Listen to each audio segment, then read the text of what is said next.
The Logitech G29 and G923 are two of the best-selling racing wheels of all time, but also two of the most hated sim racing wheels as well. And to be honest, I think that's a little unfair. Sure, the sim racing market has changed a lot since the launch of the G29, and there's a lot of better and alternative wheels that you could choose now. But I still wanted to find out if the G29 is still worth it and how does it stack up to this competition. Now, all of the products that I'll talk about in today's video, you can actually save up to 10% off on Logitech's official website using coupon code BEMRO at checkout. For a little bit of context and background, Logitech were probably the pioneers when it came to these affordable sim racing products, starting with the G25 and G27 that you could get on the PlayStation 3, and then later introducing the G29 on the Xbox One and PS4. They somehow managed to capture what everybody was craving in an affordable package. Like the G923 is £250 today. And for that money, you get a wheelbase with a beautiful leather rim on it, all of the buttons to control your Xbox or PlayStation, and a triple pedal set that includes an additional clutch, something that you have to pay extra for with something like a Moza R3. I think this is a great all-round beginner bundle. It gives you everything you need to get started sim racing, and for around £40 to £50, you can purchase the optional H shifter, which is essentially the exact same design as what you used to get included on the G27 back in the day on the PS3. Just this small little shifter that mounts directly onto your desk. It kind of has a lot of resemblance of a toy compared to some other H shifters in the market today, but it might resemble a toy for a particular reason. Even though sim racing is predominantly done by young adults, we assume everybody that wants a steering wheel is fully grown adult and they need a direct drive wheelbase at 20 newton meters or 12 newton meters, something absolutely insane. But if you're on the younger side, either a teenager or a little bit younger than that, anything above 5 to 8 newton meters could potentially be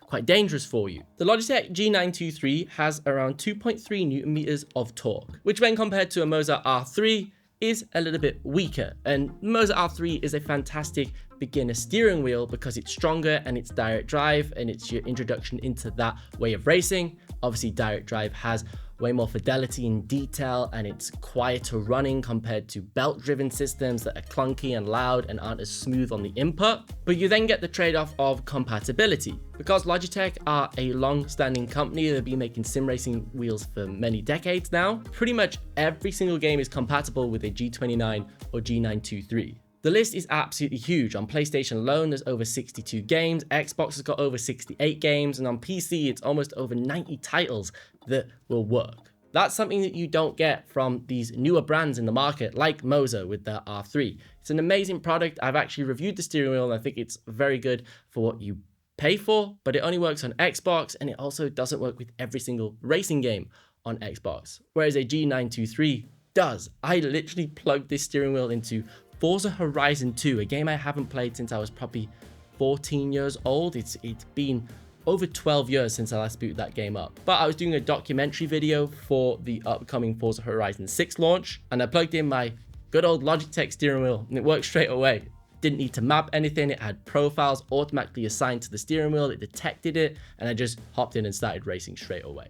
And that's something I've noticed over my years of sim racing. As I've gotten more complex and transitioned over to direct drive steering wheels, which are obviously the best, I'm not saying the G923 is the best wheel in the world, I've often found myself spending more time configuring my sim racing hardware than actually hitting laps around the track. I recently built out my new Fanatec setup using a DD Plus, which is an 18 newton meter wheelbase. I've got Moza brake pedals on this thing with a force feedback brake, which is insane, and a whole raft of other accessories to go with this. And I would say it took me probably 4 days to get this thing configured perfectly. And most of that was booting into a game, tweaking a few settings, going onto a forum, reading about the settings that I should apply to this, that, doing a few more laps, then the next day coming back to it, not being too happy with how that felt, constantly adjusting settings rather than just sim racing. For a beginner, that's something that would scare them from ever launching into a game and playing and becoming a racing fan. But if you're looking for a seamless plug and play experience that's also low risk because it's only £250, it's not £600 or £800 to £1,000 for some of the more hardcore gear, it's kind of a no-brainer. You can see if you like it, you don't need to purchase a sim rig to go with it, it can be used on your desk. And then if you do unfortunately decide you don't like racing games, you can easily sell it because it's such a high volume product and Logitech sells so many of these people always want one on the used market. So you can easily upload this, get it gone within like 2 days. Switching back to the G923, I thought the older technology with the dual motor design would be really obvious to me, like laggy, slow on the input, sort of that dead zone issue you used to have on old steering wheels where it would feel a bit light in the center of the wheelbase. But it's been kind of none of those things that I remembered in my head. Some of the games I've been testing with the G923 have included Forza Horizon 6 and also Gran Turismo 7. Now I have 2 wheelbases because they're only either Xbox or PlayStation compatible, so I have one for each console. I thought this would feel quite laggy and slow compared to the input speed of those direct drives, because more often than not with belt driven or dual motor, you had a bit of like a dead zone spring in the middle. That is still there, but nowhere near as bad as I thought, and that's because on the G923 you've got the TrueForce model, so that extra vibration you get kind of makes up or masks that problem that was inherent with older wheelbase technology. Now the reason why I would personally go for the G923 version of this is because it's the newer wheel from Logitech, and it also has something called TrueForce technology. This is a new introduction from Logitech that's absolutely insane on the RS50 and G Pro wheels. Essentially, it takes additional audio information from the game and routes it through your steering wheel. So you get extra forces and information from like rumble strips, G-forces of the car. It's very subtle on the G923 because it's such a weaker wheel, but it is still there. When there's a lot of stuff going on, you can hear it constantly happening. And it also conditions your brain to start to understand what that extra information is for if you then choose to upgrade to an RS50 later down the line, which is probably the best sim racing wheel you can purchase right now. And Logitech have created a great ecosystem for that upgrade path. You could start on the G923